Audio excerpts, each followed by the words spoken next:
Welcome to Campfire Conversations. I'm Jeremy Litchfield. Before microphones and media, we had fire. It was the first circle, the first stage, where people gathered to connect. This podcast returns to that circle. These aren't interviews, they're heart-centered conversations where love and fear both have space to show up. Campfire Conversations is part of my Heartstrong adventure, a journey exploring where love and fear show up in our world, especially in the lives of men, and how freeing men from fear helps heal individuals, communities, and systems. In this conversation, I'm sitting down with someone I've known for over 25 years. Elmer Moore and I met in college when he was dating a good friend of mine from high school. They are now married and have two amazing kids. Over the years, we've become close friends. I consider him a brother and I love him dearly. Today, Elmer serves as the CEO and executive director of the Wisconsin Housing and Economic Development Authority. But his path has been anything but linear. He's worked in college admissions at Bowdoin College, founded Milwaukee Denim Company, and now leads WIDA in public service.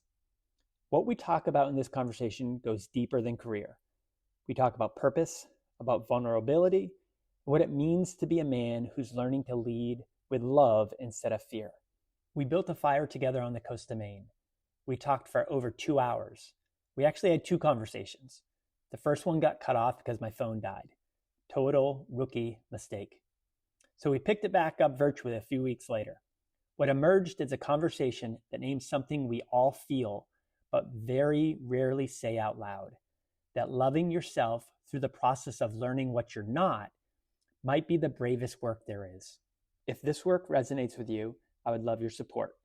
I invite you to like, subscribe, or share this episode with someone who might need to hear it. These conversations matter, and your support helps them reach more people. Now, let's go to the fire. Thank you for humoring me on this. Let's go. Give you a little context. This idea of Campfire Conversations came up about a year. I've been sitting on this for like a year and a half. And when I think I actually, did I mention this to you last summer when you guys were here? You said a while ago, hey, next time we're going to do this thing. All right, I think last time you were in Maine, you're like, hey, I got something. And you're like, okay, you need to come out to Milwaukee to do it. That's what we agreed on. We did. That didn't happen. And it's almost good it didn't happen because the concept changed in a lot of good ways. And originally, and the basis of it is still this. I have a very strong belief, and science and data shows this as well, that humans are intimately connected to fire. In the sense of fire is what enabled us to access proteins in food more. It accelerated development of our brains. It what went us from being a purely kind of transactional culture to almost communal. And the whole idea when people say circle up, it's because that's how you share the heat of a fire, right? That's how you sit around a so fire. There's so many interesting things. I also think, especially when you talk about, if you need to back up a little bit. Yeah, we'll figure that out. I want to get a little bit of a smoke. Right? Smoking, yeah. Yes. I feel like just the inherent primal connection to fire, you're able to go places in conversations where you don't always go, especially with men. Especially. And so as I started working more and more on Project Heartstrong and getting into this, I was like, I'm going to repurpose the idea of Campfire Conversations. And even going back a year and a half ago when this was more focused on leadership development, I had a short list of people that I wanted to be able to have this conversation with. You've always been on this list. And so the fact that this first conversation is happening with you is just awesome. I am elated about it. I'm excited that you're doing it for yourself. I'm excited to get to be a part of it. I'm nice and scared, which is where I like to be when I'm with you. I'm scared too. Yeah. And to the point, I'm typically not scared, and I'm just going to say what it is. I know this is probably not, I don't even know if I don't even want to call this a podcast. I guess, yeah, it's a podcast. I'm going to I'm gonna share the video and stuff like It's that. an intentional conversation that you thought about before we were having. Yes. Yeah. And I do have some notes, and I'm just gonna call it what it is. Okay. I have some notes because there are some things I want to be able to ask, and there are some questions. I'm sure that's like total, like any sort of professional podcaster would be like, that's a poser. It's like, I am a poser, I guess. Yeah, let's pose. Let's pose. Let's get it really wrong. Love it. So I was talking about, like, fire to me is one of these places where I just feel so, I can stare into a fire and I can slow down with fire like nothing else. And I just have so many great memories around a fire. Some of my greatest memories around a fire. And I guess for you, either from younger or earlier, like which one of your favorite memories of just actually gathering around a fire? And gathering can just be gathering with yourself. It's like, so I didn't get to make fires until well into adulthood. In fact, when I moved here, that's Maine. That's when I moved to Maine, when I was 24, 25, and we were renting this house that had a wood stove. That was the first time that I really built fires more than twice, you know what I mean? Except for, it's funny, I'm just remembering when I was a kid, I was, like most children, fascinated by fire and played with matches and set piles of mousse ablaze in the kitchen, in the bathroom sink. Probably barely escaping disaster. But, you know, it was in the structure of a wood stove. Yeah. Let's see if this will work. Actually, I'm going to sit on this rock. It was in the sitting inside of a wood stove, and I would make these fires, and they would, I mean, they're magical, right? They just are constantly changing, and they do things for us. I was heating our house at the time with these fires, unnecessarily. Full disclosure, we had other options, but it felt so much more meaningful, much more, I don't want to overuse the word real, but it was just so much more real. And there's a sense of responsibility that I think, so I'm in a period of reflection, and I'm trying to figure out lots of things and what all these things mean. But I think some of me is always interested in finding responsibilities. And literally keeping the house warm by tending this fire was part of it. And it's beautiful, it's destructive, it's constructive. It's just, it smells great. A couple years ago, we installed a wood stove in our the apartment above our garage, and I would just use it when it got really cold. And then last winter, or the winter before, we actually had a decent amount of wood, and I just got into the habit of starting a fire every single morning. And I get up early, and where I sit in the morning as I'm doing kind of some reflection and meditation, I'm looking straight into that fire. And it's just like, that's a good way to go. It's like, it's just such an amazing thing. So, first of all, it's wild to be, we're at the two most magical things. Oh my we gosh. are at the ocean with a fire. Yeah. And the concept of combining them is just really so exciting. Having a ritual that includes fire is really cool. Yeah. And not to overwork, rituals, but sometimes it can be really hard to get the fire started. And to have this thing that you have to get done in order to get to the next stage, and it sort of commands you to at least try hard, whether you feel like it or not. There's something really useful about that.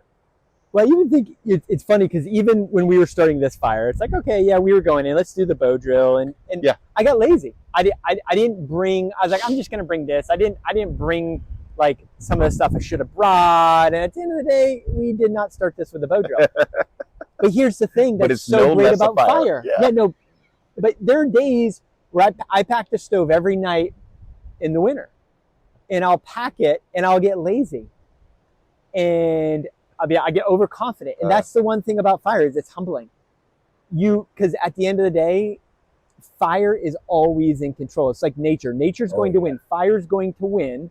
If you get too overconfident with it, it's going to say, fuck you, I'm not going to start, or it's going to burn out of control. Yep.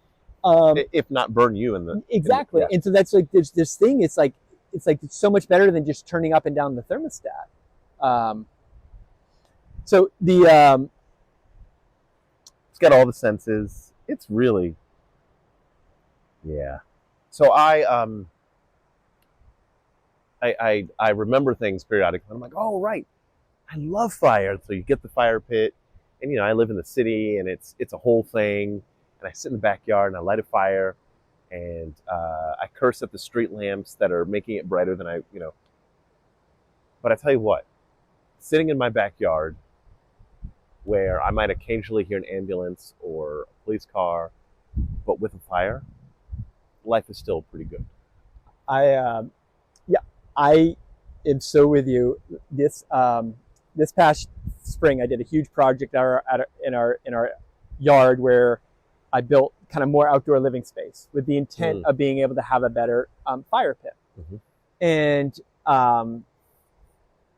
because this is the one we had, and it's like whatever. But I really wanted a solo stove. Yeah. And given kind of some of the things that I'm embarking on right now, I'm actually not doing a lot of paid work. I'm like. And so I was like, you know what? We spent a lot of money on this yard project. I'm not even gonna, talk about a solo stove. And I had gone. It was around my birthday. The night before my birthday, I had gone. I had a meeting, and I come back, and Becca's sitting outside, and in front of her is a solo stove. And I was just like, I mean, it was such a small gesture, but like literally, I was on the verge of tears. I was like, I have never. Like just that something that simple. I've never felt so like understood. Yeah. Because it wasn't the fire that she was giving me. She was giving me challenge. She was giving me peace. She was giving me reflection. She was giving us opportunity. It's like there's so much to it. And so like I understand that even when the sirens are going off. I love it. This is here. I love it. So conversely, Nicole charges me with like starting the fire when we have barbecue. Yeah. Starting the fire when we promised the kids we're going to do marshmallows. Not because she can't, because we did live in a house where we would both have them. But she knows that it's something that I'm gonna enjoy. Yeah. I'm gonna just giddy. Yeah. So I hadn't really thought about how she does that on purpose. She does it on purpose, even if it's unconscious to her. But she's like, okay, go start that fire. Oh, yeah. And I'm going to disappear for a little while, and I'm going to, Yeah. But I think there's a primal sense in both, men and women in understanding kind of like in terms of people who identify that way. And it just goes back to this primal nature of how things were. And it's like, if you really look back on it, it wasn't so much based on gender as it was on strength. Yep. And that's why when people say, well, that's a men's role, no, it's not. And no, it's actually not that simple. It's like the role you filled was the role that you were most equipped to fill. Yeah. Right. Yeah. And that's how it is. Yeah. But there is still some primal things in us. But so kind of shifting a little bit beyond fire. No, there's no shifting. There is. We're going to go in some fun places. I know your work bio. And yeah. I have always had so much freaking respect for you, dating back to how you even landed a job at Bowdoin. I just think is one of the funniest stories. It's such a testament to not only your character but your charisma. But like, what's like a part of your story that you feel just is important to who you are that doesn't always get told? like, I get it. You are, Hmm. you have a very high level job. You're an important dude. With that, stories get lost. That's a heck of a question.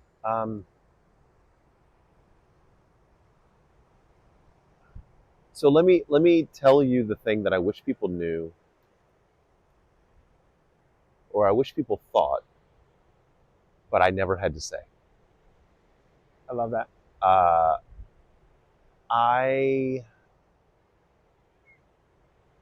so after college moved to New York, and it was 1999, and doing the whole New York thing and living according to my dreams. Thought I was going to be a performer, actor, dancer, all the rest. I had a cool job in uh, Soho, and then shifted to Tribeca, and I witnessed 9/11 happen, like very, very um, close. Yeah. And it shut me down, and everything shifted for me, including um, even having the feeling as a young person that like life was ongoing. Like I was very clear that life was fleeting, and that we're here, and then at some point we won't be. And I grew up in a religious home, in a Christian home, um, and of all the things that were so odd about that, is that wasn't a troubling idea, um, and made it made the value of purpose shift pretty significantly. So if life was fleeting, then really having purpose is that much more important, because if it can be gone instantly, then there had to be a reason for it to be there in the beginning. So I get to do interesting work. I arrive to Bowdoin, and I'm doing this admissions work, and I'm traveling around the country. I'm meeting these young people, and I'm telling them the Bowdoin story, and I get to affect their trajectories. 4 years later, 4 years after my first class was admitted, or not 4 years after, I'm watching them cross the stage, and I am just elated and excited and completely overcome with emotions, bawling my eyes out as I'm screaming with excitement for them. And I realized at that moment my purpose became extremely clear to me.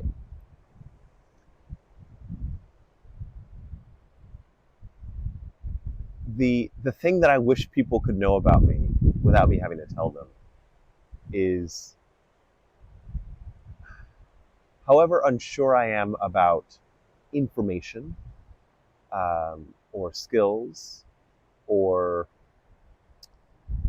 what I'm supposed to say, my confidence in my purpose is absolutely unshakable. And my comfort in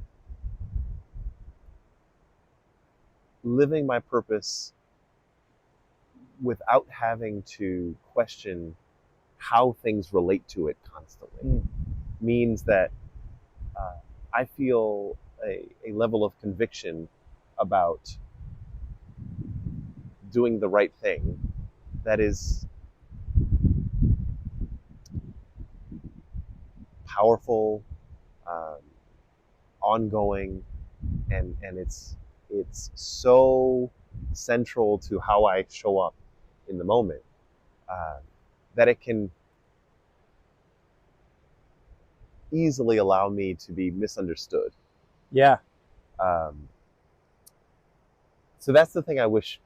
So how it plays out professionally is, well, what is it that you do? And so I have to always design the story of my career from the hindsight perspective. It's not about what I'm going to go do next. It's about understanding in hindsight how that obviously connects to what I used to do. And it's all accretive. It's building upon itself. But it's all just the various ways that I'm living out my purpose. Yeah. I think that's a little bit of a challenge these days, especially with young people, young men, is there's a lack of purpose, and people are feeling lost. I mean, it's there's some really scary statistics around men. Men are 4 times more likely to commit suicide than women. Young men are 5 times more likely to commit suicide than their female counterparts. There's a lot that has gone into this. There's no doubt it's very complicated, and I think lack of purpose is one of them. And You know what I think it is? I think it's maybe nuanced. It's not just a lack of purpose. It's a lack of confidence in the purpose that's been identified, or it's not the feeling of purposelessness. It's the uncertainty of being right. Yeah. Or it's the inability to understand the connection between your purpose and what happens. Yeah. I think a lot about this, and whenever I have a chance to talk to young people, I'm like, of the few smart things I've done in my life, I figured out that I had to design feedback loops so that I understood if what I was putting out was having some impact. I didn't have to have complete understanding of a year from then, but I had to just, it was like, I call them feedback loops, but like little tests. And I think, unfortunately, men out there have been told that we've been oversold this idea that we all have the same purpose, right? Which is, provider, protector, hunter, defender. You know what I mean? And all those things they're all positioned in the binary. Yeah. And they're all, I won't say they're wrong. I'll just say they're not quite right. Yeah. Well, it's also the whole thing of and of a follow-up question on that.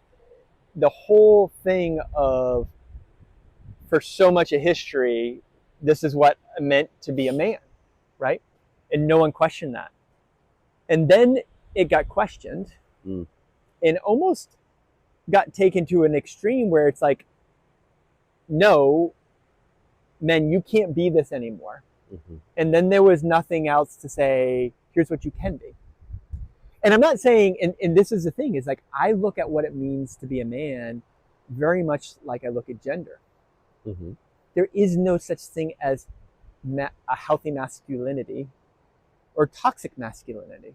There's no such thing. There are masculinities. And I view the sense of it as a very individual thing. And so, like, when you think about, you hear the phrase, be a man, or what it means to be a man, what comes up for you? Oh, man. So I'll tell you what's really triggering to me is when I see anybody, fathers, mothers, whoever, interact with kids, boys particularly, and they say, like, are you tough? Like, are you tough? Like, be a man. Like, stop reacting the way you're. And that is it hurts my heart. Yeah. And I'm like, oh yeah, that's why society is crumbling. Yeah, just push those feelings down. Yeah. Like, no. Because if you can't feel physical pain, you sure as hell can't feel emotional pain, right? Pain, and they're not all that different. Yeah. Yeah. No, I'm lucky. I have people in my life that are extraordinary examples of being a man. I think being a man is about being a really great human, right? Who's capitalizing on what you have, right? And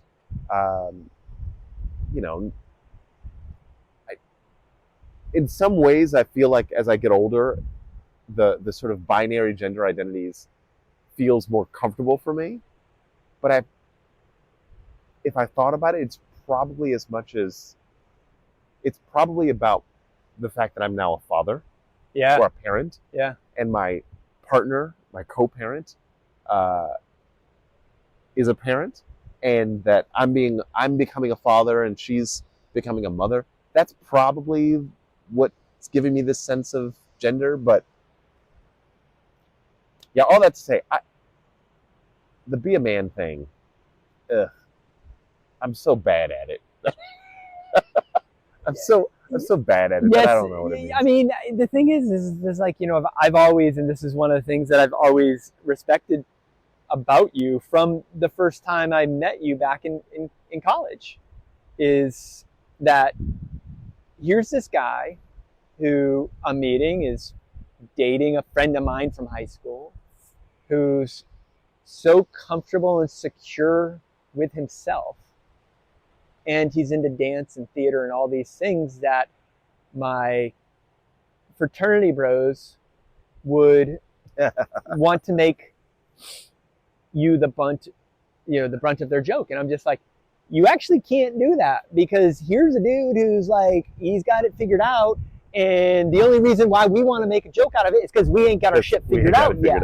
Yeah. And so I was like, to see that level of comfort of like, this is what I'm passionate about, and I'm gonna follow it. I wish I had been self-aware about that then. It was more youthful, blissful indifference. Does that, you know what I mean? Yeah. I didn't know to be self-conscious about it. So there was not a choice to sort of be bold, to be myself. It was just, well, are people doing other things? Like, yeah. But here, this is truly, I haven't told many people this. My freshman year at Bowdoin, first semester, I was a science major, but I was really interested in exploring theater. I got into theater my senior year in high school. I really enjoyed it. And so I registered and was in a dance class, a modern dance class at Bowdoin. And it just so happened that the dance class was, the day we had it was once a week class, was the same time that we had preseason basketball. And as people were going, as people were going, my teammates were going to play basketball, I would be walking to dance class, and they would see that and they would know that. So what did I do? I dropped it. Listen, and that was my own insecurities. And right, so to like, for me to then see, so like, I observed these things about you at a young age, and I was like, no, this stuff's okay. That's super interesting. So I want to be fair to your old self, and remind you that we were all idiots of some kind. Oh yeah. Right? Yeah. And I just got lucky. I really just got lucky. I wasn't very good at boy things. So I never played sport, really. I never really cared much for sports. I didn't have a really good point of entry for the boys. I got really lucky that by the time I got to college, the fellas that I fell into were a bunch of theater dudes. Yeah. And we had, we insulated ourselves. And obviously we were aware of, these others, the football guys and the others. But by that point we had a critical mass. They had their critical mass, and we could coexist. And there were things. Actually, you want to hear a funny story? This is so terrible, but and I'm going to use real names. This will be really fun. So I grew up. Yeah, we're going to use real names. So I grew up. I have a brother who's 5 years older than me, and we grew up listening to like Michael Jackson and all that stuff. We would dance, right? And there was a period when we were really little, where we used to perform in front of our family, like particularly the intro to the Beat It video. If you go watch the old Michael Jackson Beat It video. So fast forward, I go to an all boys Jesuit middle and high school, and this is the 80s and the 90s, and like boys didn't dance unless they were, they were being called gay, and it was just not cool. But frankly, in like black community, it was cool. We danced. We had a great time. So I remember we would go to mixers, and I would dance and I would have a great time. And because of that, girls wanted to hang out with me. Yeah. Okay, so here's the reason it's really funny. So Listen to all the young men. lesson, Dance your ass off. and well, now they've all figured it out. So the funny part is that in an all boys school, there was like the social hierarchy was irrelevant. Like, sure, the lacrosse players were cool, but like I didn't really care because I didn't play lacrosse. I knew that somebody thought they were cool, but it didn't really matter. There was almost no such social hierarchy until we had mixers and there was girls. And then everything was reordered every single time. So I found out going to mixers that I was cool because I could dance and I would dance with girls. And we would also find out who was good looking. And I remember this one guy, and this is the real names I'm going to throw out there. His name is Brian Witt. Brian, super nice guy, not a star athlete, not like a class president character, not a superlative of anything. It would be fair to say. Not tall either, which is tough when you're in middle and high school. Go to a mixer and I find out a bunch of girls are talking about Brian Witt and how cute he is. None of us knew that Brian Witt was cute. Lots of guys had figured out that I was cute because I could dance. And I would dance with the girls. And I always think about, I'm way off topic, but I always think about how, a bunch of guys, absent of the controlling factor of girls, and we're talking adolescent guys, couldn't generate a consistent social hierarchy. Yeah. Because the things that make sense out in the world, how much money you have, what kind of the power associated with your job, your physical attributes, including looks and so on, are irrelevant to 14-year-olds and 15-year-olds. Yeah. Once we get out in this universe with girls, I become attractive to girls because I am hanging out with them, and I become cool to guys because of them. Because, girls are attracted to him. If I hang with him, it's interesting. I mean, and the other dynamic, and people talk a lot about the fact that, especially early, boys are behind girls in the development of maturity, right? And so, I mean, what do you think about actually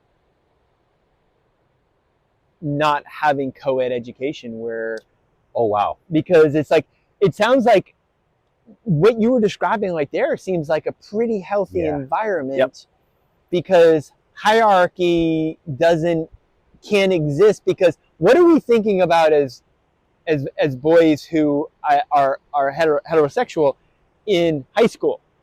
There's only one thing. And we don't have to name it. Here's a little secret.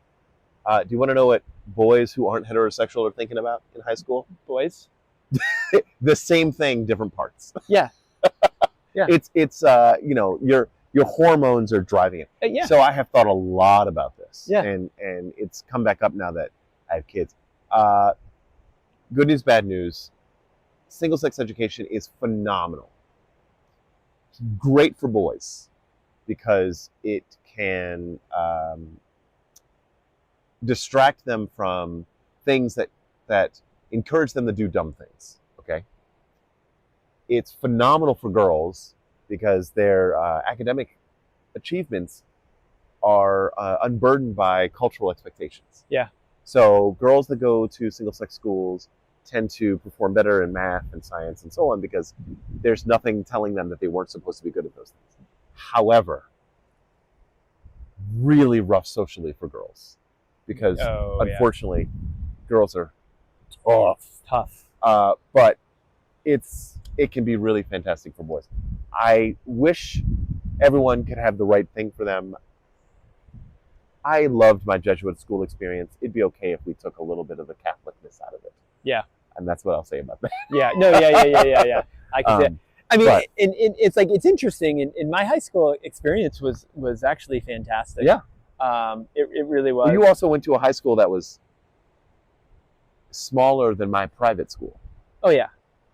I also went. I mean, let's be real. I also was 6'2"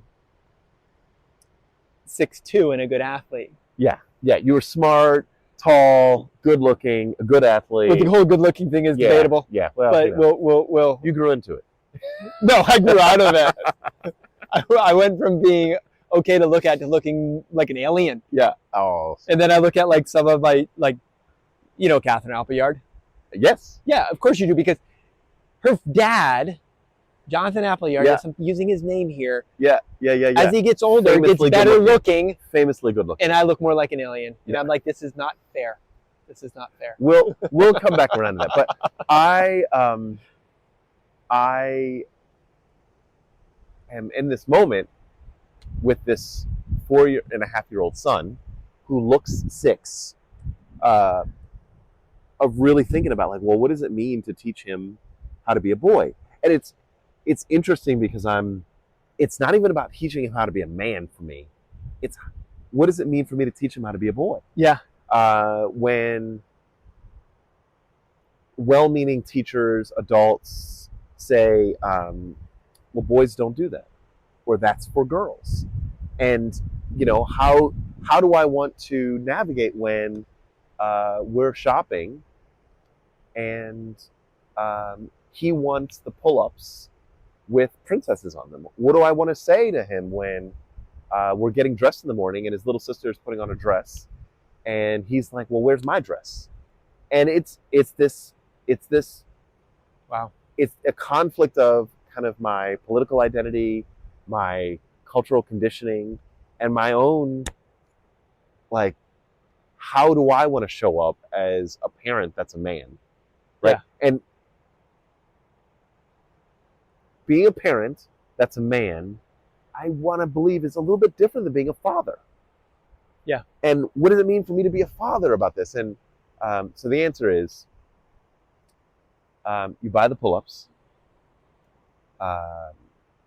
You begin to equip them with an answer for when someone challenges them.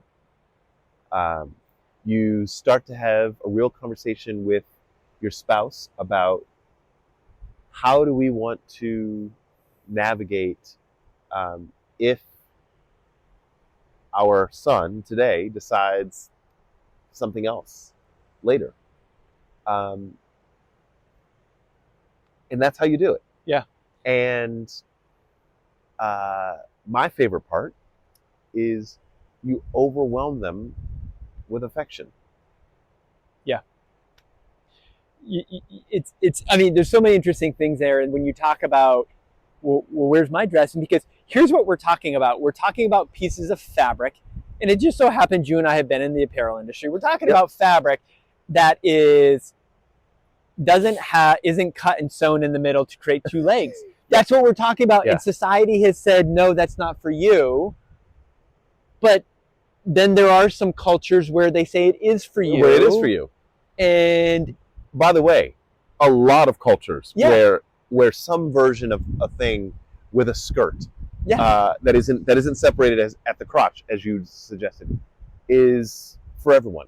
Yeah, it's just insane. And and that's the whole thing. And one of the things I think about a lot recently, especially is I've allowed parts of myself over the last few years to let actually shine that because of how I was conditioned as a man, I would not fully embrace, because to me they meant weakness.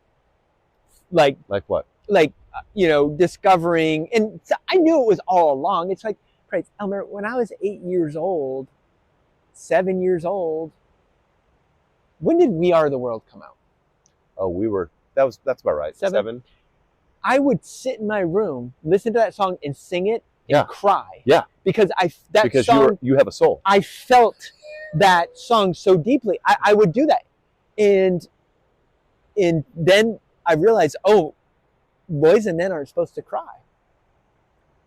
Oh, And Jeremy, listen, I grew up in Maine. I love learning that, because there's this chance that there was a moment where I was playing the 45, doing the exact same thing, and you were listening to a tape or whatever you're listening to, and we were in sync. We were singing and crying at the same time.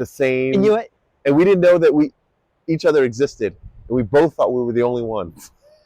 And here's the thing, that was natural. We didn't know that society said that's not what you're supposed to do. And I mean, there's literally like people, HSP empath, highly sensitive people and stuff like that. It's like, I've come to realize, it's like, okay, I've taken these tests. I was like, oh crap, that's me.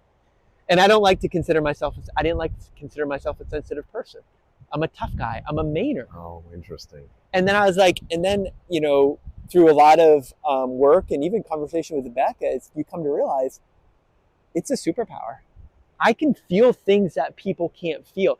I feel higher highs, I feel lower lows, and it's a range of emotions. And if I can just embrace that for who I am, and like feel so deeply connected to someone, and like be like being able to love and let yourself love so much deeper, there's nothing better. Because here, like Beck and I were talking on the way here, and she's doing this thing right now where she has to distill her life philosophy down to 3 words. And I said, oh, I can do 4. And I said, these aren't my words, but this is my life philosophy. And they are the words of Ziggy Marley. Love is my religion.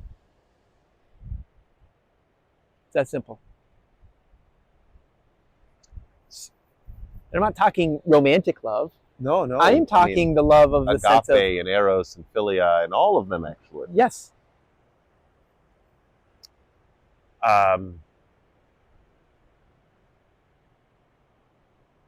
Do you know who James Clear is? No, it's not James. No. I got an email today. This wasn't James Clear. I got an email today, and it was someone who was writing something and said, "When was the last time you?" And it was designed for men. When was the last time you said "I love you" to a man? Mm-hmm. And it wasn't somehow followed up by like some sort of joke to alleviate the uncomfortableness. And I was like, I have 10 men in my life who aren't family members that I regularly say I love you to and mean it. Yeah, You're one of them. I am so grateful for that. So I'm thinking a lot about vulnerability, because that's really what it comes down to. Yeah. This desire to want to be tough and not be sensitive is because sensitivity is vulnerability. And vulnerability is acknowledging to yourself and to the world that you are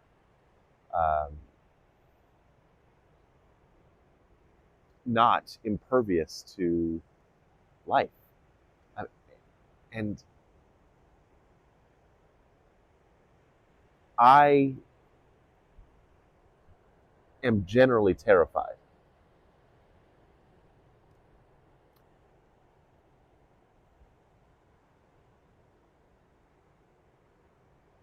And so I'm selective about my vulnerabilities. And I'm very comfortable where I am comfortable. And I am absolutely avoidant about all the rest. One of those places is I am now very comfortable being sensitive to things that are heartwarming, heart enriching, and so on. Yeah. Things that make me feel unsafe, I avoid like the plague. And when you say unsafe, physically or emotionally? Yes. Both? Yes. However, I know that that's not quite the best version of me, and so like I said, it's one of the. So in relationships, we sort of ask for things of people, And one of the things I'm always asking of you is to endure me being afraid. And I don't always say it out loud, but you help me experience things that I'm very afraid of. And I love and trust you enough to know that you'll make sure it's okay, emotionally and physically. I just got goosebumps. You want to know why? You know what my greatest joy in life is? Is to take people outside their comfort zone and to turn fear into joy. Like when on Sunday, when I was with your kids. Yeah. Oh. That was like, that to me is the greatest joy, is when people are like, I'm afraid. It's like, you know what? You can do this. I have faith in you. I know. And it's like, I'm not talking about you can accomplish this. I'm saying you can try. That's all it is. You can do this. I don't know. It's your superpower on me for sure. And I think you are amazing at it. That's a gift. It's also a burden, right? Like every gift and power it comes with great responsibility. There's a downside to that. You know, when people vulnerabilize, I'm making up words, themselves in front of you, that makes you somewhat responsible. Yeah, it does. Right? It does. It's like, especially like, I mean, a perfect example. I'm out there with Keithson, and it's like, Keithson, and we're like, he's getting nervous. And I'm like, buddy, I'm not going to let anything happen to you. Yeah. Right? Yeah. But here's the thing. Yeah. If something in his eyes happened to him, I would have lied to him. And so, like, to take on that responsibility, I was like, oh gosh, I just said something real big there. I may have written a check that my body can't cash. Yeah. Yeah, you made a deal with the universe. Yeah. But here's the thing. I was like, oh, I'm serious. Yeah. I was like, I am going to make sure. And he said, nope. And so it's like, okay, great. We can go back in. We'll get you back in. And he wasn't ready, but what happened? He came back out. Let me just say, that was, I barely contained myself. That was the most amazing thing to watch. You know, I'm obsessed with my kids and inspired by them and amazed by them. And to see just a person have unfiltered, first of all, I don't know if you heard the words he said. He kept saying, I want to do it, but I'm really scared. Like, we don't know how to say that. Like, our bodies will barely let us acknowledge that we're actually terrified, but we want to do it. He could see that it was just so amazing to watch. Well, I think, you know, we were talking about vulnerability, and it's so interesting that they say men are afraid to be vulnerable, which to me is the greatest hypocrisy, because that's the word. Vulnerability requires you to be strong. Yeah. It requires you to be, I am strong enough to open myself up to know that if shit goes wrong, I can recover. And so to say, and so basically not willing to be vulnerable, and I'm not saying this to you, I'm saying this to all men, is a weakness, and we need to start understanding that. Of like, I get it, physical harm sucks, but men are willing to do that. It's the emotional harm. Those skeeters? What do you think? By the way, there's one that really got you. Look at the blood. You know what okay, so here's the great thing. Are you sweating? Not anymore. Oh, bummer. Because we almost have the trifecta: blood, sweat, and tears. And tears. I was when I was working the drill. Okay, so we went sweat, blood. Yeah. And when we talked about tears, we both cried till We Are the World. By the way, have you seen The Greatest Night in Pop? Have you heard of this? No. documentary on Netflix about how they actually made We Are the World happen. It's the most amazing thing ever. Lionel Richie is the man. Just put it that way. Well, we all know Quincy Jones is the man. Yeah. Lionel Richie, he gets interviewed most. You have to watch it because think about when this happened. What was it, 1980? That's like 80. It was probably earlier than we think, like 85. Yeah, I think it was 85. To try and pull that many superstars together without the internet or cell phones, just put it there. Yeah. So across genre. Yeah. I mean, anyway, so there's some fun. So here's I was thinking about this conversation. Hey, look at that. I was thinking about two things, or rather, I was conscious that there's these two vignettes in my head that, for me, are the foundation of what allows me to feel secure about some things today. I'm curious, for you,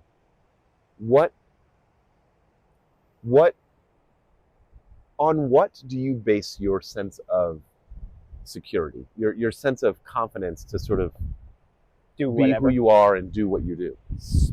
I gotta tell you, it's the easiest answer in the world. The abundance of love I have around me. I grew up, my family, we were probably lower middle class. We did not have a lot of money. We just didn't. And like I said, I realized I was poor when I went to Bowdoin College. But the one thing I never lacked was love. There's always been an abundance amount of love in my life. And my dad showed it in unique ways as a way that a Mainer would. My mom showed it in different ways. I had grandparents. I have friends. I've always had so much love in my life that I know if something goes wrong, I have nothing to worry about. So for me, by the way, that's manly. That for me feels like manliness. Like to have the confidence to assert yourself in the world, which is not to say that it's not womanly. It's just, for me, that's like what it means to be manly. And how would you answer that question you just asked me? Well, because you say like it's so funny. I find it interesting to say that you there's a lot of things that kind of are you're fearful about a lot of things, and I help to pull you out of that stuff because I don't view you that way anyway. Do you understand, and we've had conversations around race before, that, and I remember one thing you said to me one time, and it really struck me because you basically said, is like, I don't want to be, I can't remember the exact words, but you're basically saying, I don't want to just be kind of a good kind of black leader. I want to be a great leader. It shouldn't matter that I am black. And I'm like, yeah, yes, thank you. Like, okay, you don't know how much I think about that. And so when I think about what you are willing to do in life, given the fact that I honestly believe my life is so much easier because I'm a white man. I have so much more privilege because of that. You've just had a harder path. I believe that. So, and it's not like, it's little things. It's societal things and stuff like that. On just like society says, women can be this, men can be this, black people can be this, white people can be this. Society says what people can be. I think that's fucking bullshit. I hate it. So you know how you can know it, but not. I can know it, but it doesn't scare you. Well, it's more that I didn't have an alternative. You did. Please tell me. You couldn't have had such aspirations for yourself? Let's credit my parents for a lot of that. But I mean, at the point at which I became aware of privilege, right? And in fact, I would argue, I think we talk about privilege wrong. I won't give a whole seminar on it, except to say, the reality is, it's we talk about privilege as an extra scoop, and it's not that. Exactly. It's the lack. It's the lack, yes, of burden and hindrance and drag. 100%, right? 100%. But once I became aware of privilege, all I could do was be aware of it. Yeah. And at that point, there had already been decisions made about, my parents had already invested themselves into me, and my sort of logic model, my mental framework had already been designed. And okay, so now I understand privilege and the sort of all of it, right? Racial privilege, gender privilege, they call pretty privilege, all of it. That becomes different factors in the equation, or the model, but the model was written by that point. And so I just have to tweak a little differently. What I think about now is who am I doing this work for? And am I prioritizing, and what service do I want to give to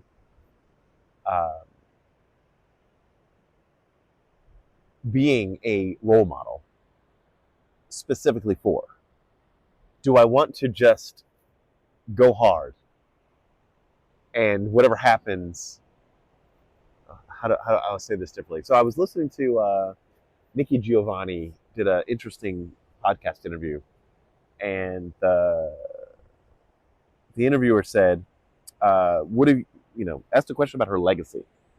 And she was like, "I don't give a shit about my legacy. Like, that's my legacy is not mine to design. It's not mine to determine."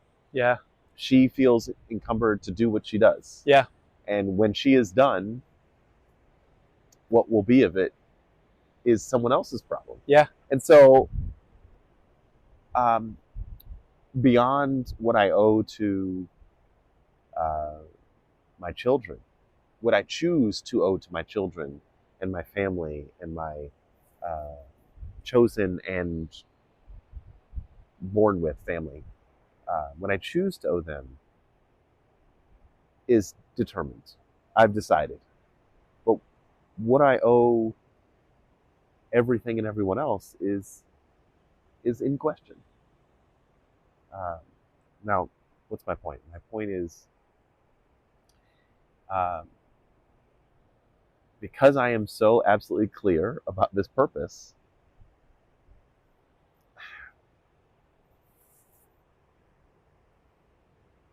I can't let that other stuff be I can't let that be the reason for failure. How would you define your purpose? I had words for it a little while ago, and I found myself moving away from. That's why I haven't said it. I found myself like moving away from the words because it's not as precise as the words that it used to be. I used to describe it very precisely as I work, I live and exist to improve the lives of young people. Yep. And I don't disagree with that. But I understand my purpose beyond language. I can get a little woo-woo.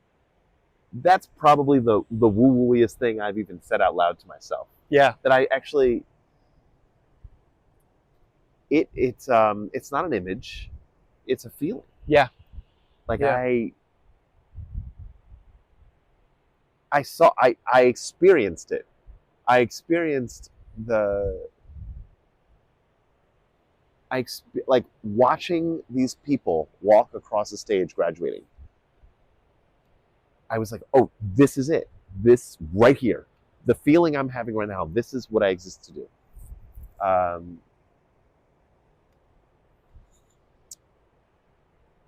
And I get to experience it all the time. So when you think about, especially with the focus on young people and the fact that, you have two young ones now, Yeah. a son who's 4.5 and who is very much attracted to what we would consider boy things, is probably by early indications going to be an exceptional athlete, as is your daughter. Yeah. I just think it's funny because you're like, oh, sports? Yeah. But when you think about kind of the state of the world. But let me just mention, it's not, his rhythm isn't obvious, but he does love to dance and sing. I think it takes a little while for kids to figure out that when you dance, they're just sort of beat, that whole thing. No, he is unburdened by the beat. He's gonna feel his way through it. As you know what, and if more people just kept that, that's true. That essence about them, the world would be a better place. But when you think about, especially related to young men, I mean, in the state of the world, it's like, what is your hope for young men? What is your hope in terms of what society and culture, how we start to condition young men into what should it mean to be a man? Because it's like, okay, I get gender's a spectrum, but there are still a significant amount of people who identify and will continue to identify with being a man. And right now, men hold the power in the world. Oh, jeez. What a world it is. And I don't know if how men are showing up right now is how we need them to. It's not. So I'll tell you what comes to mind first is what I wish, the world of young men could feel and know and hear, that they are absolutely loved by, they are just surrounded by love. They are immersed in it. And I wish that they were really taught how to recognize it. My relationship with religion has shifted all my life, and I wouldn't call myself a religious person anymore. But I feel very comfortable about the idea of there being something beyond us. And I think that something beyond us is in fact love. Like it is the energy of the cosmos manifest as love that binds us and moves us. And so that's what I want them to know and feel. And I think if they could know and feel that, everything would be better. I think they would feel less compelled to try to prove themselves through violence, through manipulation, through all these awfulness in order to attract attention as love. Because that's what it is. It's in the absence of attention, in the absence of connection, people provoke reactions that will generate attention. I think about, do you know the writer Ta-Nehisi Coates? No. So he actually is a guy from Baltimore. Maybe he's 50. And his first book, he's a writer and a journalist. His first book was like in the sort of the vein of a James Baldwin. It's like a missive to his son, I think. And it's almost stream of consciousness. But there's this one little teeny moment that he describes that just makes so much sense to me. And he's describing, he's talking about this in Baltimore. He's like talking about young black brothers walking down the street, listening to music, but like singing the music or rapping the music super loud. Right? To the point where it's clearly burden, a bother to everyone else. Like, why? And he describes it, he captures it, and it's to control the attention they're getting. Yeah. Like, I'm gonna make this the reason you're looking at me or listening to me, not something outside of my control. Yeah. It all comes down to what's ailing men is the inability to recognize the attention they already have.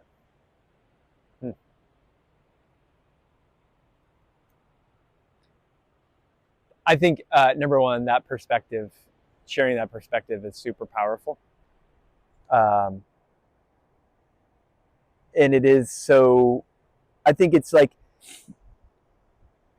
you also kind of wonder how much fear is there with the idea of being loved. Being loved is vulnerable. Yeah, I think it's. I mean, very. It's a weird. I mean, it's an amazing feeling of to have. You know, and it's like, and I always, and it's so. I honestly, it's the weirdest thing. I went for so much of my life without actually using the word love. Why? Because men don't say the word love. Were you comfortable using the word hate? Of course. And is hate the inverse of love? No. Oh, okay. You know what the inverse of love is? The absence of love. Fear. Oh. That's what I believe. Hate is an expression of fear.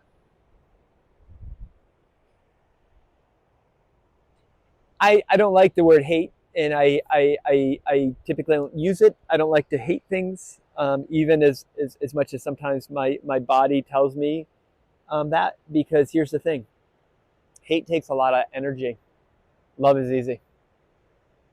Love is really, really easy. Like, when you love something, when you love a song, when you love a sport, when you love the ocean, when you love fire, you just feel it. It's easy. But what about the love that is not, it isn't easy because it's hard. It's easy because it takes energy. It's like, for me, love is like, it's like moving, right? It's walking, turning into running, where it takes a lot of energy. It does. I want to love my wife and my children. I want to be exhausted by it. And that's difficult. Oh yeah. Or maybe it's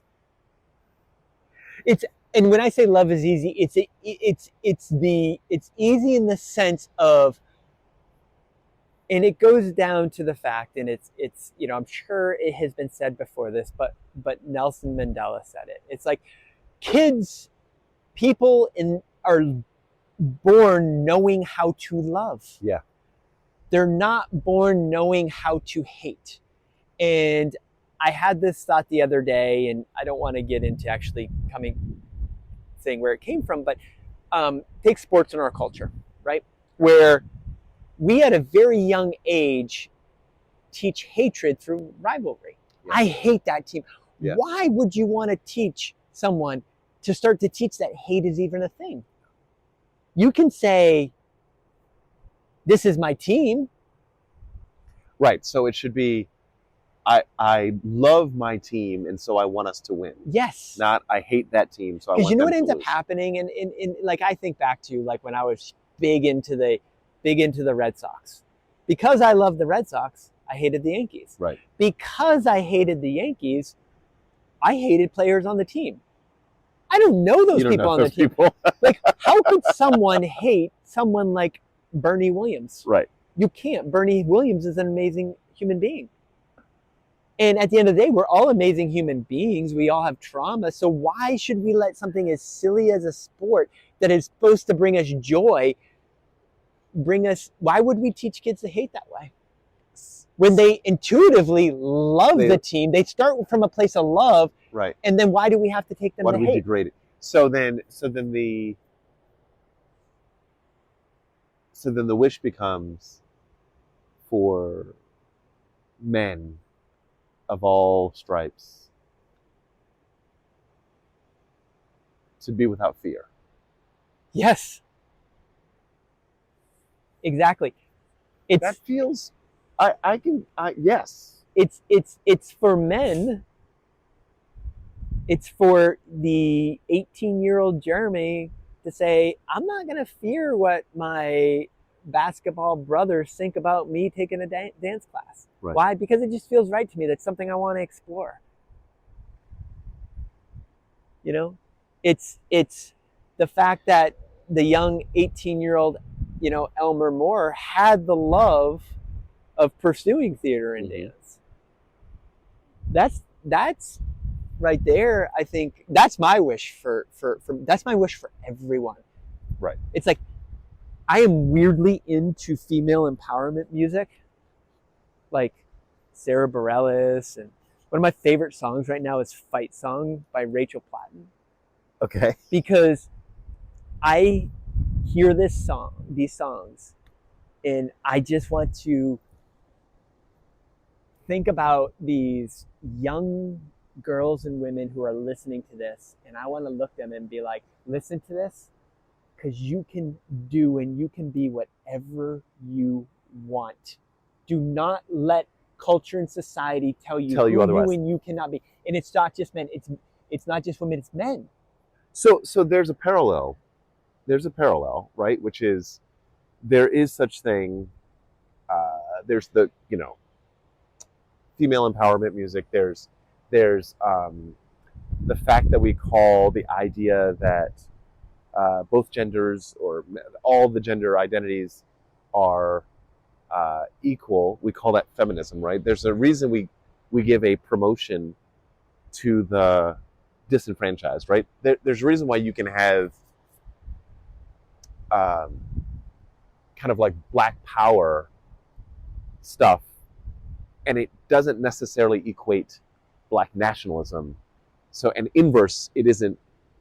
White power and white nationalism are problematic, where like people being pro-Black doesn't have to mean anti-white, right? No, so what's exactly. missing is we don't, in our language, we don't have a way to describe being joyful, being nurturing, loving, and encouraging of the identity that is, in most social constructs, prioritized. Yeah. So it feels to me like the big idea is, how do we, without slipping into something poisonous, create something equivalent to male empowerment, male connection, male, all the things that isn't defined by it being. It's not about othering everyone else. It's about distilling some beautiful essence and celebrating. Yeah, it's about the essence, because it's like at the end of the day, we're all in. This is what I believe. We are in containers that I believe in energy. I believe in. I view it from a science standpoint. It's like energy can neither be created nor destroyed. So I actually don't fundamentally believe in the theory of death, because my energy is going to go somewhere. It's going to be in a different form. It's going to be. But I was privileged to have my current energy in a tall white male body in the U.S. That's an extreme privilege in this day and age. In this day and age, it's amazing, and that's my vessel. It's not who I am. It's the vessel that my energy is in. It's my essence, and inside of me, it's like Becca and I sometimes laugh. It's like I am the emotionally available one in our relationship. It's like if you look inside me, where am I on the gender spectrum? I don't know, probably somewhere in the middle. Yeah, hopefully. Somewhere in the middle. I might even skew a little bit more feminine. Am I cool with that? Yeah, because someone's going to look at me and they're going to be like, he's a dude. He's a man. Yeah. And I do quote unquote manly things. That's what I do, right? I do things that I try to kill myself. Why? I don't know, because they just make me feel good. And I think if everyone could just say, and if we could free ourselves, everyone, from the idea that we have to live up to these definitions of what it means to be a woman, what it means to be a man, and if we just focus on what it means to be human is letting our true essence shine, then like we don't have to start, because I love the idea of Black power. I love the idea of feminism. I love all these things because they don't belittle the other. They're lifting. Yeah. Not if they're understood. Exactly. Yep. And now there is extremism. Yep. And I think it's like, yeah, we should celebrate we should celebrate men at their finest. Like we should celebrate everyone at their finest. So it means we got to redefine what that means. To be a man? Specifically, what is being a man and at their finest? Like what we've got to recharacterize what that means. And I think what's so hard is doing that without believing that the quote unquote opposite must hold true for a woman at her finest. Well, that's the thing. It's this idea of like, you know, if we focus on what it means to be a good human, and then it's going to all come down because there are hormone things in play here, right? You know, it's like we have more testosterone. It makes us behave in different ways. It makes us more willing to take risks and stuff like that. That's why you find men who get more involved in action sports. And it's like, okay. And I think generally, to paint one picture is very dangerous, because we painted a picture. You're a provider, you're strong, you're all these things. And it's like, okay. And then all of a sudden when we had so much more progress for women, which I think is wonderful, it created opportunities for men.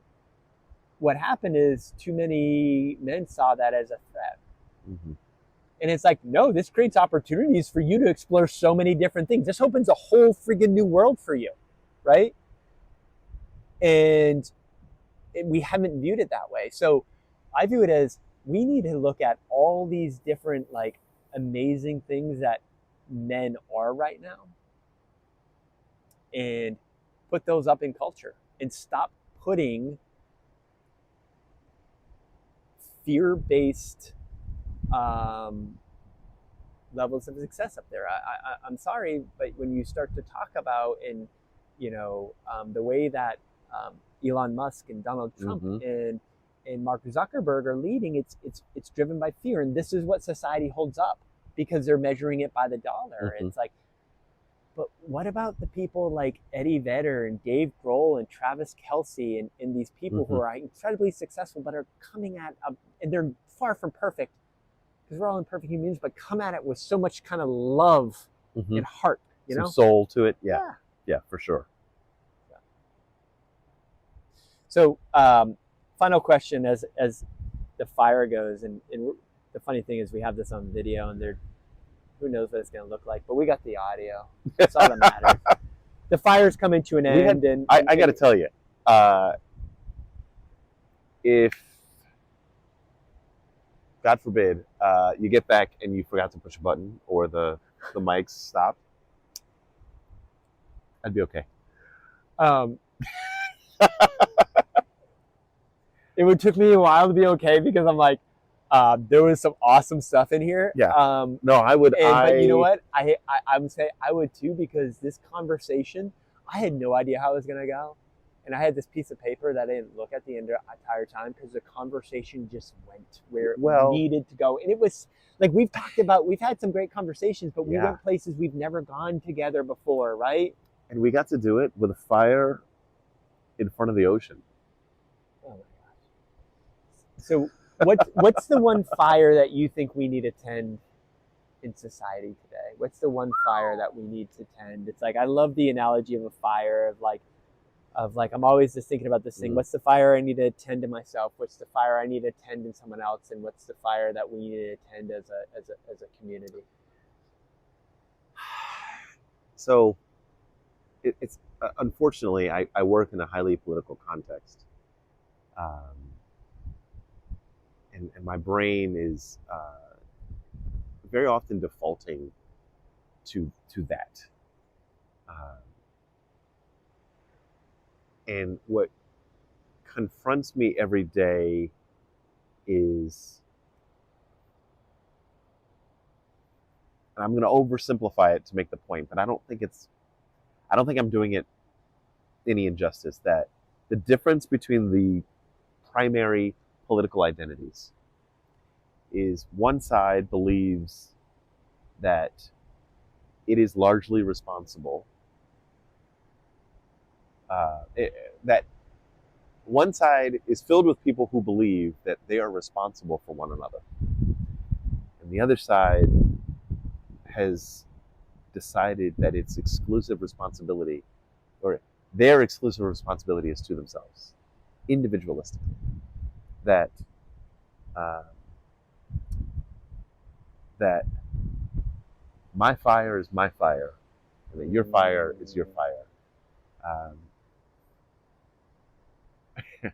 And so the fire that we need to tend is connection, is the interconnectedness that already is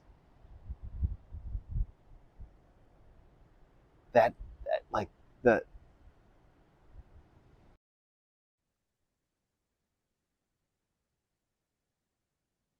Okay. All right. So here we are, literally, uh, probably a month later, right, from when we originally started our conversation. Total rookie podcast mistake of letting the battery die on your phone during the last question. The funny thing is in the conversation, Elmer, you said, you know what?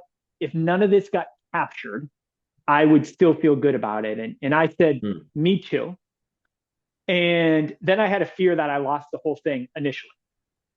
I was having issues with it, and the audio wasn't coming through on the video when I first transferred it, and I was like, oh wow. I got it, and then realized that the last question got cut off, which you had told an amazing story of where was the story? You were talking about Kysten and clouds, and you were getting the sense of the fact that we're all connected.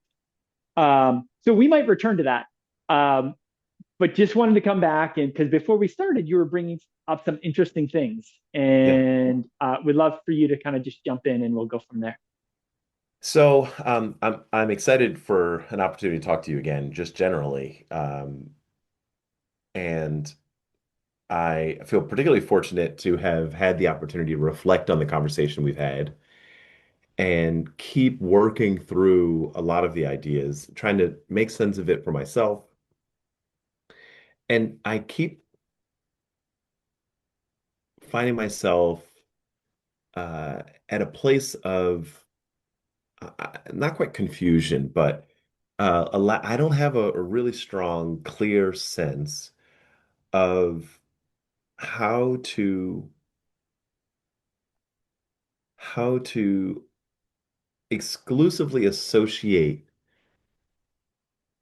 these ideas of connection and thoughtfulness and the responsibility we have to each other with an idea of masculinity, divorced from how I might navigate the conversation if you had asked me to conjecture about what I think the ideal, we'll call it the ideal sort of feminine presentation. Uh, Except that I happen to live my life as a man, and I would presume most folks would assume that about me upon seeing me, maybe even hearing me, maybe even hearing or reading my thoughts. But I just got really uncomfortable about it. And um, I'd love to hear how you're thinking through that. Um, and I do believe there's a need and an enormous value around us coming together with with our identities and indulging in this reflection in this conversation. But I can't again I can't reconcile the value of coming together about it, but then limiting the definition to it. Mhm. So tell me what you're thinking about that. It just so happens I've been thinking a lot about this. I'm currently reading a book called T, which is about testosterone and the impact Hmm. that testosterone has on us. It's actually a very controversial book, um, and not that this is where I'm going, but the author is making a case that the exposure in the womb to testosterone impacts our brains and makes us engage in behaviors, even at a very young age, that uh, people would consider more masculine. And it's the whole nature versus nurture thing. Hmm. And so I'm playing with these things because, okay, I understand that. I hold that on one side. On the other side, I hold the belief that a lot of this is um, uh, more of a nurture thing. And I was literally wrote something and posted it on LinkedIn this morning around shelters, of the ideas the shelters we're born into. And I used the illustration of being born in a mansion versus a mobile home, right? And culture tells you what you can and can't be based on the type of shelter you're born into. Like literally, Hmm. think about it. Mhm. You know, people born into a mobile home get typecast completely wrongly as trailer trash. They're trailer trash, they'll never go anywhere. If you're born in a mansion, it's expected you're going to be successful. When you think broadly about shelter, our bodies are nothing more than shelters for our essence. Like they're shelters. They're the ultimate shelter, right? And we're born into this shelter. However, much like the shelter we live in, the house, the shelter we're born into, our shelter we're born into, our skin, our body should not define how we show up in the world based on cultural expectations, right? Mhm. And I was having a conversation with Becca one day, and I said, look, from the outside, my shelter is clearly a man. I am Mhm. clearly a man. However, I asked her a question on the inside, would you consider to be more me to be more feminine or more masculine? And we both agreed that I probably skew internally in terms of kind of my true essence, a tad more feminine, right? And I'm totally comfortable with that Mhm. because even using masculinity or femininity, I don't believe is the right framing. What I believe is the right framing is masculinities.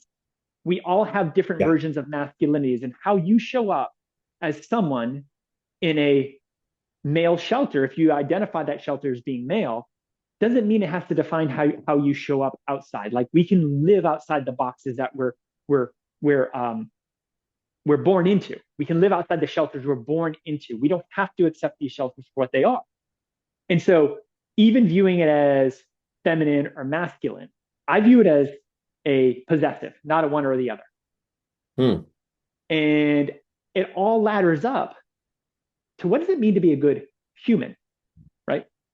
And so that's how I've been thinking about it because these things are at play. I believe that nature is important in terms of the influence of testosterone on us. It's been proven scientifically. I also believe nurture is an incredibly powerful thing in that oftentimes It's just complicated, and it's not black or white. It's super, super gray, and that's hard for people to hold. Uh, there's a lot to dig into there. First, I'll start with, it's a many thousands of years old idea that's consistent with the Christian tradition to imagine the body as a temple, right? And within that temple, actually, the point of imagining the body as a temple is um, giving responsibility to the person for caring for it, because Mm-hmm. doing so is an act consistent with relating to God, right? Like if God is within your temple and your temple is your body and God is in your body, then you have to take care of said temple. Um, Second, expanding the binary to a more plural context. Absolutely. And I want to sit with that for a little while because it's a complex idea to switch from a binary to a sort of multiplicity that still uses binary language. Like Mm-hmm. that's a hard idea. So I just kind of shape on that. And then the third thing that comes to my mind is with this nature versus nurture, that there's both culture, like this macro concept of culture. We live in this moment in time in a sort of a Western Judeo-Christian culture. And then there's the smaller context of culture of the nurturing that we experience in our families and in our smaller communities. And sometimes those things work at odds, Mm-hmm. right? Like, um, and I want to make sense. I could not agree more. And you said it so beautifully that figuring out what is most right for how we show up um, in our masculine or feminine identities does roll up to just being a good human. And there's I want to call it a Venn diagram where maybe to make sense of it, it's more useful instead of pursuing what's overlapping. Maybe it's worth trying to figure out where the distinction is, and if there is. Um, I wish I could sort of occupy uh, a different body to sort of experience a day to being perceived as something else and see if I would recognize some different truth. Um, and even while doing that, recognizing, so in this imaginary situation, I show up, I'm perceived as a woman, a day in the life of a woman in 2025 in America. In the American South is different than the American West. In the American Northeast is going to be different, certainly, than in France, in India. So it's just so hard. And I have to interact with reminders that um, it's the asking of the question. It's not as much in the answer. It's in the Mm-hmm. act of answering is valuable, but it's like sort of arriving to the conclusion is not the point, which Yes. is, by the way, very uncomfortable for me. Oh, it's so true. So, since we last saw each other, and you may have, you likely got an email about this day from me to your personal account, but I have made the decision that I am dedicating the next year of my life I'm going on an adventure, Elmer. I'm going on an adventure, calling it my Heartstrong adventure.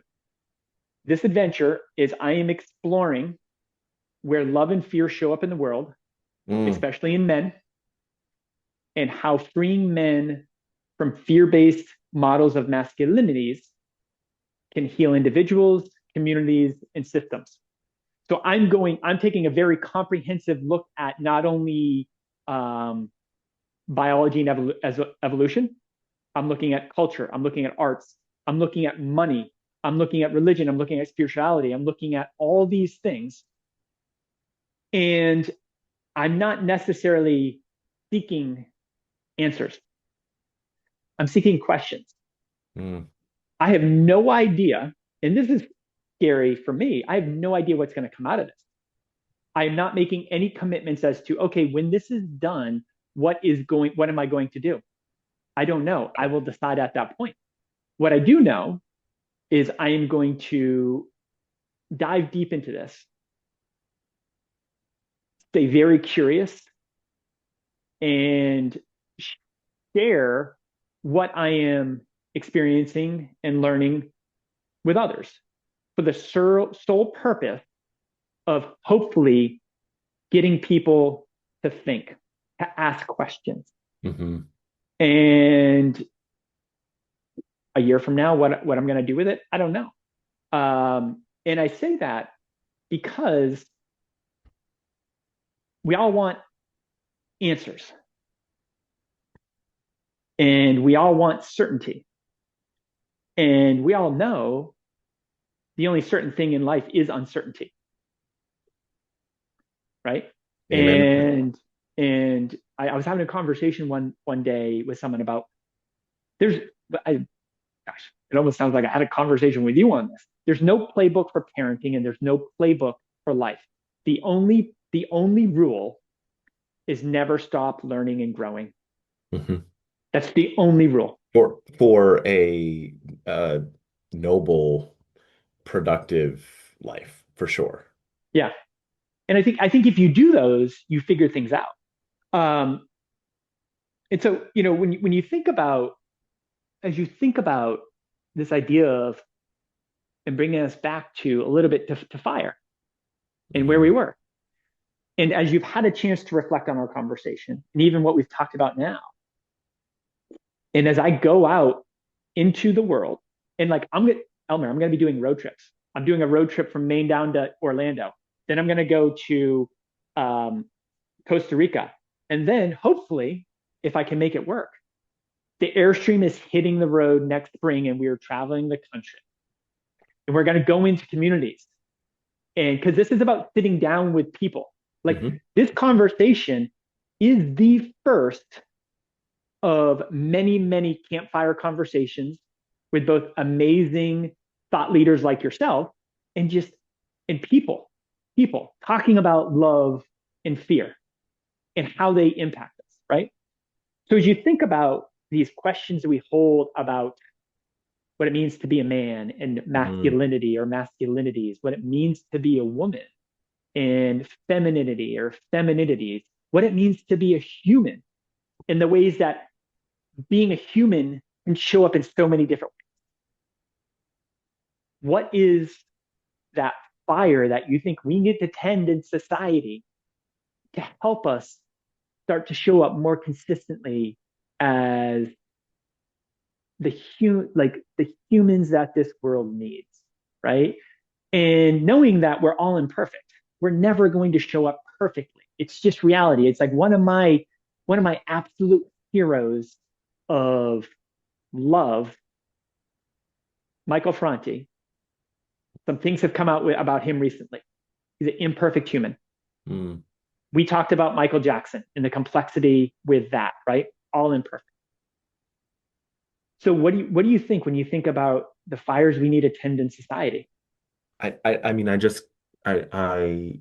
with everything going in the world, it just has to come back down to connection. And, I feel like it's in some ways the word of the moment, but it's the idea of empathy. It's the idea of recognizing the self in the other.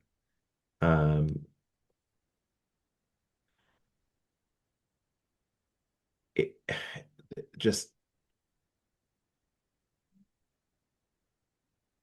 love,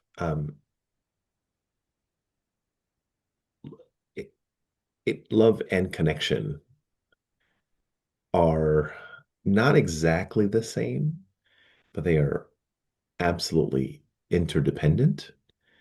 Um, and I think we've forgotten or rejected the opportunity to feel connected. Mm, And that's, you know, that's the thing about the fire, right? Is um, if we recognize no parts of our identity that are in common, when we're at the fire, we're connected by the fire. hmm We are having a shared experience, and it's interacting with us in both unique but common ways. I just think there's a lot happening right now. And culturally, we have decided that the way to stay safe is to disconnect ourselves. mm, Um,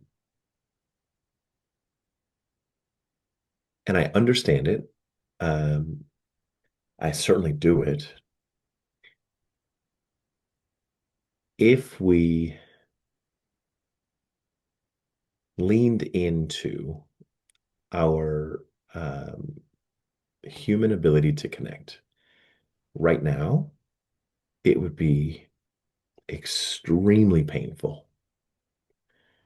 There is so just a vast amount of unnecessary suffering in the world and pain. And it it's the result of a lack of connection. Um, and it will not be alleviated until we push through the discomfort and truly reconnect. mm. Uh, you know, that's the fire we need. And we need to learn how to do that. I think, Relearn. I just want to repeat something that you said because I think it's so important to recognize that as a culture, we Mm, have decided to stay safe, we need to disconnect, right? And I mean, connection and cooperation is the human superpower, and we don't recognize that. And another thing you said in there is if we do what we need to do to deepen that connection, it's going to be very painful because there's a lot of suffering in mm, the world. And I think I told you recently that a good friend of ours, older from high school, older brother, passed away. And Thursday, Friday was really hard. I was at the viewing and the funeral service, and it was really, really hard. Saturday, I was doing just some journaling and reflecting on it, and then I was just talking with Becca, and I broke down. I just started crying, and it was, I was just thinking about all these stuff, and it's like, yeah, just that simple connection of from a friend to an older brother who I idolized as a kid mhm, and has shaped me in many ways. It is going to be hard. It is going to be hard. At the same time, there was a sense of weight that had been lifted off me the rest of that day, right? mhm, And the grief still lives in for what has happened. And it's not my personal grief, it's the grief that one of my best friends is feeling. It's the grief that all these young men who he taught and he coached and he was a father figure to, the grief that they're feeling of mhm, like, you know, my friend standing there in a line and young man after young man coming up to him saying, if it was not for your brother, I would literally be dead. mhm. I would be dead. The track I was on in life would have gotten me. And you're just like, so why does this happen? Right? Why is there so much suffering? Is there always going to be suffering? And like, I don't know the answer to these questions. So, let's start with one thing you said, which I'm going to disagree with you. It was your grief. It, Oh, yes. it, Yes. Yes. right? Yes. And Yes. it's your grief because of the relationship you had, but it's also your grief because um it is someone who you love's grief. And gr- because you're connected and you're um making yourself vulnerable to allow that connection, um you are taking on that grief. You don't necessarily take it away, and it's not a selfish act, it's the opposite. But you are truly meaningfully grieving um be, because they are and you're Mhm. connected. And then you have the grief of you grieve what won't be because of this loss. You grieve what is happening because it's all of it, and it's it's truly terrifying to um for me, it's really uncomfortable to experience um a painful connection that I can't control. Mhm. And um you shared with me that you were going through it, and uh, I didn't push you away, but I didn't lean in the way that I should, that I aspire to, and that I could, right? Because I'm scared of taking that on, Yeah. because It's that's what's going to happen. yeah. It's like I don't want to say it's so funny. It's interesting you say that because I posted something on Substack this morning that was literally around the idea of I've been also looking into kind of like Stoic philosophy in the sense of in one of the so I get the Daily Stoic, and one of the things that it talks about is doing hard things to do hard things. And I started thinking about, our orientation towards hard things might give us a lens and a mirror in terms of if we're coming from fear or love. And I said, Hmm. because I'm thinking maybe one of the ways that we can define fear is I don't do hard things because they're hard, where love is I do hard things because they are hard.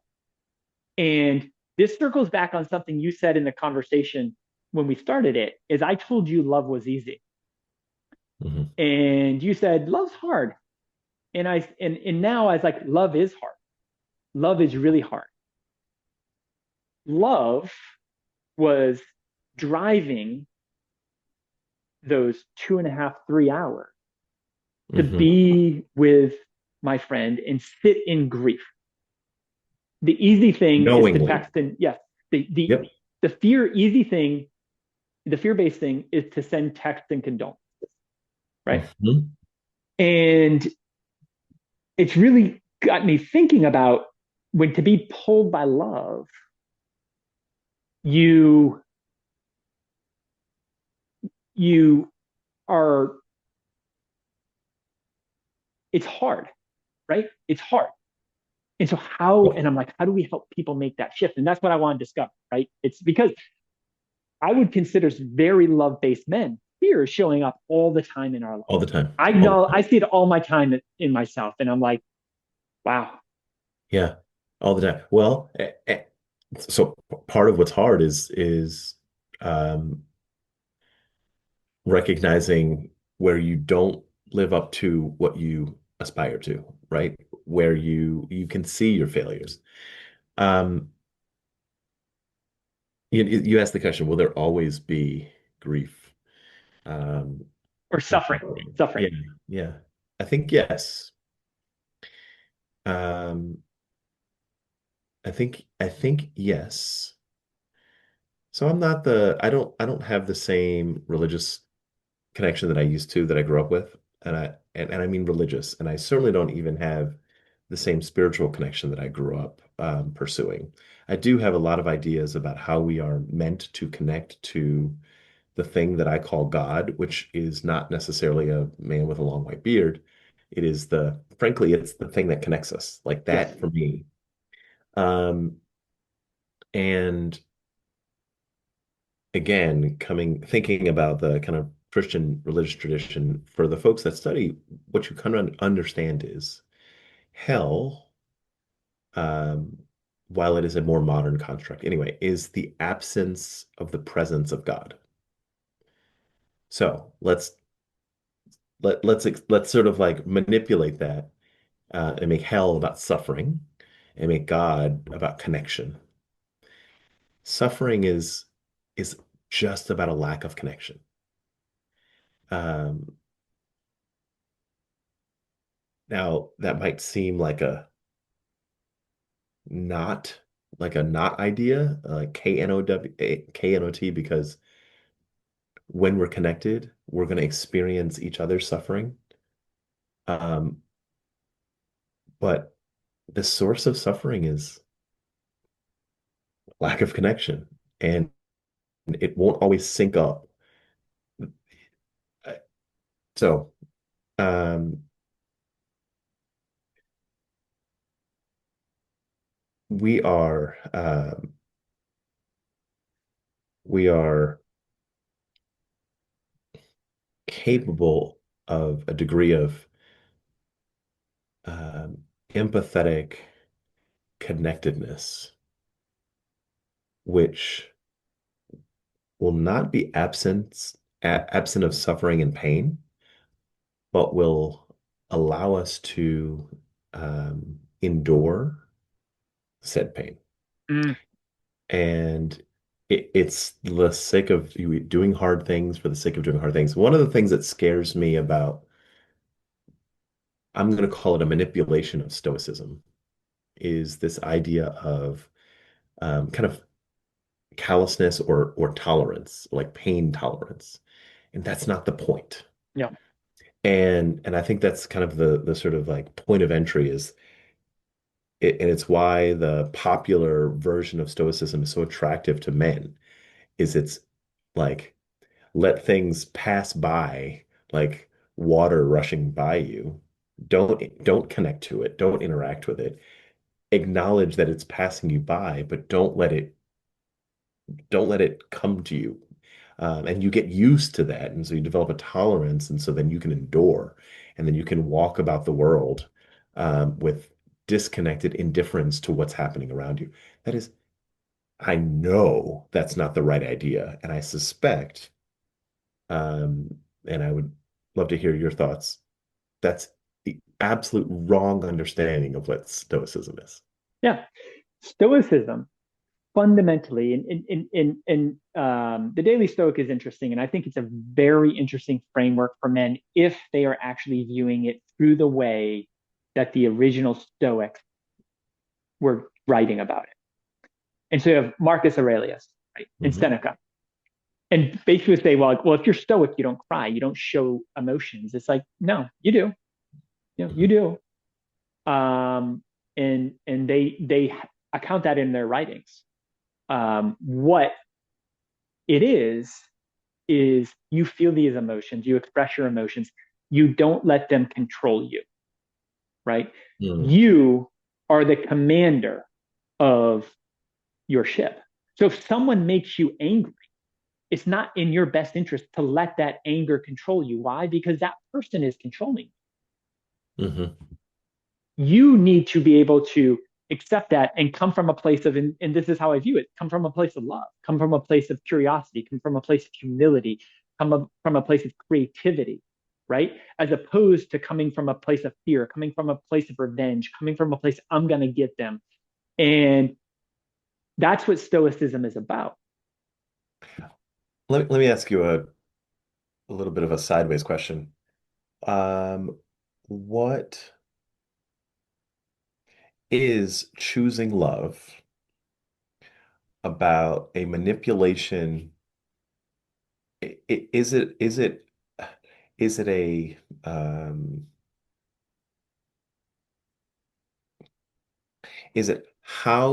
it understanding how to do the thing we do with love? Or is it does it start at the impulse to do? That's as best as I can get that question out. I think, and I think I understand the question. I think what it is is it goes back to, and there's so many frameworks that help people get into this, whether you call it stoicism, whether you call it positive intelligence, whether you call it finding mastery, whatever it is, it's how do you increase the time from stimulus to response Oh, so interesting. that when something happens, if something happens and it's not good, instinctually we go into survival mode. The problem is most of the times these aren't life or death situations. They used to be, but they're not anymore. So we respond, the cortisol spikes, and we respond in a way that is literally fear survival based when it doesn't require us to be. Hmm. However, if we can take a step back and take command of ourselves, we can actually come in from it from a different perspective. Does this situation need empathy? So does it need curiosity? You know, it's these things, and that's kind of the difference of being, because I consider fear to be in a very fear is it's something we experience. It's very positive. It alerts us that something is wrong, right? That's important. However, fear should not control us. And it's like this way: fear keeps us from walking off the edge of a cliff. Hmm. If fear controls us, it prevents us from Walking to experiencing the edge of the cliff walking to to the see edge, the, right? yeah. And seeing this amazing view. You'll never experience that, right? Fear tells us don't get too close, but and so I don't know if that answers your question, but that's Yeah, how I it's kind of. I'm it's it's okay, how do we live in the moment with these ideas, right? So it's we take a reflection on reality from 2000 years ago, which things were, and we're applying it today in preparation for how we show up 2000 years from now. Mhm. And that singular point of our bodies are still in this technological day, in this sort of intellectual day, still designed to chemically react. And so we're spending literally thousands of years, and I love that definition, trying to expand the time between stimulus and response. I'm going to be machinating on that one for a long time.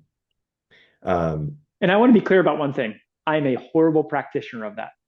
That is something I need a lot of work on, a lot, am I wrong to suspect that if you thought you were great at it, you'd be wrong? probably. I think some people, but if I was to put myself, if there's like a curve, I'm probably on the front end of the curve. Yeah, but I suspect again that it's the kind of you know, you are years into a journey already of kind of understanding how to show up in a heart-strong way, right? You are years into a journey and a practice ahead of many, many, many people, the vast majority of people who haven't committed themselves to thinking through this and kind of loving their way through this painful experience of Mm. learning what you are not, right? Learning how far there is to go. So, like what you just said there was awesome. Loving yourself through the experience of learning what you are not. Yeah. So, Elmer Moore, folks, golden words right there. Loving yourself through the Yeah. experience. That's what it is. Loving yourself through the experience of life. Gold. Um, You should drop the mic and retire right now. yeah, there we go. There we go. What's so fun is uh I love talking to you for 1,000 reasons. One of them is my brain can only focus. I am allowed when I'm talking to you to only focus on being clear, not I'm not good at thinking through creating an impression. And so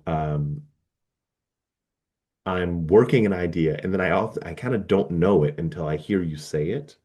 So um, that's why it's always such a blessing when I get time with you because you bypass a lot of the strong fear parts of my personality, Mm. right? The part that wants to control what people think of me and the impression I create and so on. And uh, my experience of talking to you is often like a better version of talking to myself, Mm. right? Because I kind of know what I think about myself. So I don't, um, I don't have to perform Elmer, if that makes sense. That's the, and I really hope that through the continued campfire conversations that they can, that I'm able to, and I'm not the only one at play here, but I'm able to continue to create the environment of non-performance. That's exactly what I'm trying to create. And that's why the fire is so interesting. This isn't about performance. This is about imperfection. This is about raw. This is about question, right? And like, I'm like, okay, number one, you've already given me more time than I asked for, and so I want to let you get on with your day. But I want to end this conversation on a couple of things you said that I think are so important. The fact that culturally Mhm, we have decided to keep ourselves safe, we have to disconnect. mhm, Where we both believe the opposite of true. Okay, mhm, fascinating. Need to explore that further. Then the mic drop moment, as far as I'm concerned, loving your way through the process of discovering who you are not. mhm, There's mhm, so much in that statement. Loving your way through the process of discovering what you're not, right? That's basically loving yourself through life, loving the way through life, not loving yourself, loving the way through life, right? So uh, I'm hearing those two phrases, which if you had asked me what I said, I wouldn't be able to repeat them. They are just two sides of the same idea, Yes. Yeah. right? That the thing that we've identified culturally as keeping us safe is actually the opposite of that. It robs us of the opportunity to create safety. Mm. Uh, uh, and the choice to love your way, um, love yourself and love your way into this culturally risky thing is the only path to creating safety. It's the only path for really identifying um, the essence that remains after you identify what you aren't. Um, so the for I don't want to end before I say I'm so excited for your choice to go on an adventure and love your way through the next year of exploration. Um, you do have a magical ability to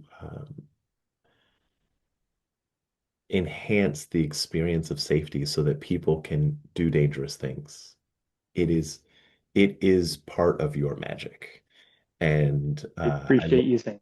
I'm so excited to hear the multitude of conversations you have and what you discover in them and what people discover with you. Yeah. Um, the the pursuit is noble. Um, and where you arrive, uh, that'll be I'm excited I'm just this excited to meet you again on the other side. Well, I will say, but thank you. You're going to meet me hopefully many times throughout the journey. Amen. And I just want to express deep gratitude for just humoring me on what is going to be the first of what I hope to be is a pretty amazing series of conversations. I already know it's kind of like I'm like, oh, it can only go downhill from here. I'm hoping It's that's gonna not going to be be the case. it's gonna be amazing. But Hey, you can you know, do me a favor? yeah, Can you help me live up to, can you help me live up to what we've learned?